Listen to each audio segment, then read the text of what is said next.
আমাদের দেশে একটা খুব দুর্ভাগ্যজনক ব্যাপার আছে, সেটা হলো আমাদের দেশে মুখের আর গলার ক্যান্সার খুব বেশি। কেন জানেন? আমাদের দেশে বা ভারতীয় উপমহাদেশে তামাক সেবনের হার অত্যন্ত বেশি। নমস্কার, আমি ডাক্তার সায়ন পাল বলছি। আমি ক্যান্সার বিশেষজ্ঞ। কেবলমাত্র তামাক সেবনের জন্য আমাদের মুখের এবং গলার ক্যান্সার সারা পৃথিবীর মধ্যে আমাদের দেশেই সবচেয়ে বেশি পাওয়া যায়। মুখের আর গলার ক্যান্সার বলতে আমরা কি বুঝি?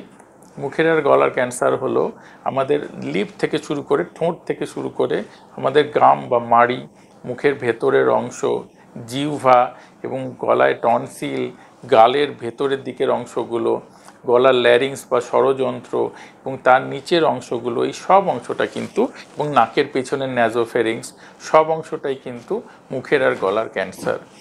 মুখের আর গলার ক্যান্সারের মূল কারণ তামাক সেবন। আমাদের দেশে এই পান মশলা, গুটখা, জর্দা এগুলি খাওয়ার প্রচলন খুব বেশি এবং খুব কম বয়স থেকে মানুষ এই সমস্ত নেশা গ্রস্ত হয়ে পড়েন। এবং মনে রাখবেন যে এই নেশাগুলি কিন্তু মুখের আর গলার ক্যান্সারের মূল কারণ, এবং বেশিরভাগ ক্ষেত্রেই কম বয়স থেকে অনেক বছর ধরে টোবাকো চিউইংয়ের ফলে মুখের এবং গলার ক্যান্সার হয়। মুখের আর গলার ক্যান্সার আপনি বুঝবেন কি করে?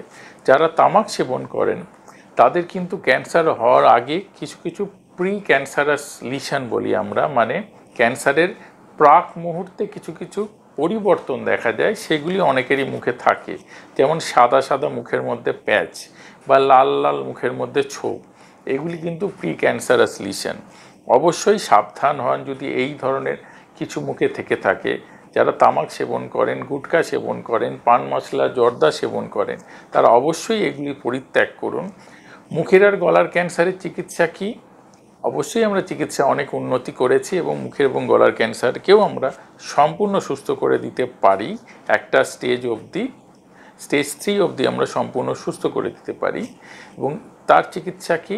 বেশিরভাগ ক্ষেত্রেই মুখের আর গলার ক্যান্সারের চিকিৎসা হলো অপারেশন করে, যদি সম্ভব হয়। যেমন ধরুন, যে অংশগুলো আমরা বাইরে থেকে দেখতে পাই, যেমন গালের অংশ, জিহ্বার অংশ, মাড়ির অংশ, সেক্ষেত্রে অপারেশন করে কিছুটা কেটে বাদ দিতে হয় এবং রেডিয়েশন চিকিৎসা দিতে হয়। কিছু কিছু ক্ষেত্রে রেডিয়েশনের সাথে অল্প অল্প কিমোথেরাপিও দিতে হয়। কিন্তু কিছু কিছু অংশের টিউমার আছে যেগুলি অপারেশন করা হয় না, শুধু রেডিয়েশন এবং কিমোথেরাপির মাধ্যমে ঠিক করা হয়। যেমন ওরোফ্যারিংসের ক্যান্সার, ল্যারিংসের ক্যান্সার, এগুলি মূলত হাইপোফ্যারিংসের ক্যান্সার, গলার ভেতর দিকের ক্যান্সার, নেজোফ্যারিংসের ক্যান্সার, নাকের পেছনের ক্যান্সার, এগুলি কিন্তু আমরা রেডিওথেরাপি এবং কেমোথেরাপির মাধ্যমে সম্পূর্ণ সুস্থ করতে পারি।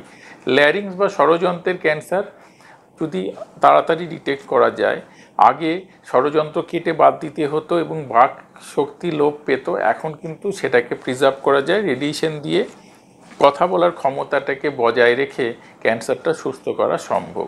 কাজেই আজই তামাক সেবন বর্জন করুন, যে কোনো রকমের নেশা থেকে দূরে থাকুন, একটি সুস্থ স্বাভাবিক জীবনযাত্রা পালন করার চেষ্টা করুন এবং হেড নেক ক্যান্সার থেকে দূরে থাকুন। এবং মনে রাখবেন, হেড নেক ক্যান্সার হলে কিন্তু তার সঠিক চিকিৎসা করলে সেটা সেরে যায়, কিন্তু আমরা চাইবো যেন কোনো মানুষেরই হেড নেক ক্যান্সার না হয়। ধন্যবাদ। অস্ক্লেপিয়া হেলথে রয়েছেন নানা ক্ষেত্রের বিশেষজ্ঞ ডাক্তার, যারা আপনার সমস্ত চিকিৎসা ঘটিত সমস্যার সমাধান করে দেবেন অনলাইন। মাত্র কয়েকটি ক্লিকে বুক করে ফেলুন ডাক্তারের অ্যাপয়েন্টমেন্ট। ডাউনলোড করুন অস্ক্লেপিয়া হেলথ। ভালো থেকো।